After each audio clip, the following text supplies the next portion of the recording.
So ultraviolet is part of solar radiation, what comes from the sun. And UVA1 refers to a specific band of UV light. Goes from 340 nanometers to 400 nanometers. So you can think of it as a form of sun rays.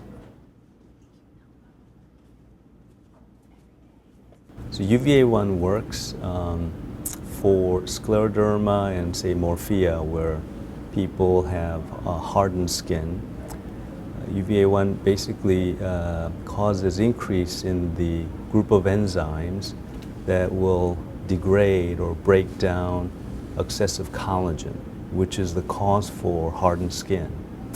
At the same time, UVA1 inhibits the cells in the skin that make collagen in the first place. So it essentially causes net reduction in collagen.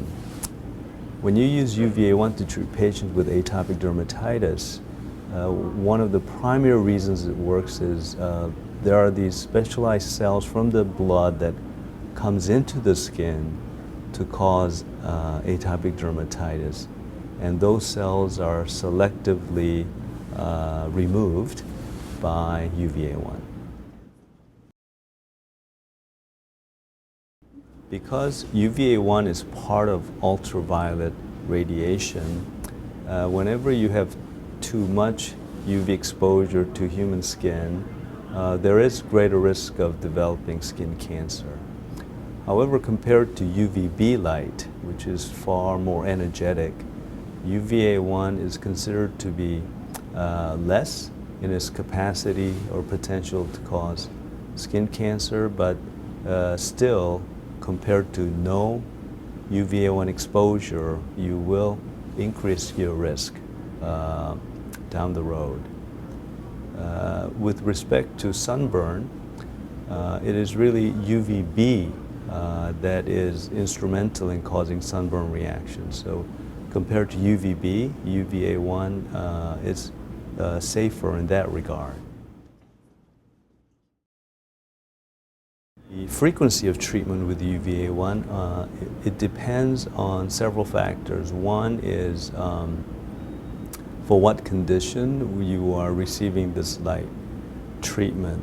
For scleroderma, we go anywhere from 3 times a week to once a week. And it has to do with the collagen breakdown I was talking about earlier. For atopic dermatitis treatment, we try to do 3 times a week, but depending on where a patient lives, the frequency of treatment could be less than that, say once a week. The answer is no, but for people with scleroderma or other form of skin hardening, in our experience, UVA1 can soften the skin, so if they had restricted range of motion, that will be improved, so skin doesn't feel as hard. And that improvement should last for several months following a course of UVA1 therapy. With respect to atopic dermatitis, again, once you control that rash, once you stop the light treatment, I think eventually the activity will come back. But there ought to be some disease activity free or minimal activity period for which patient would feel good about their skin.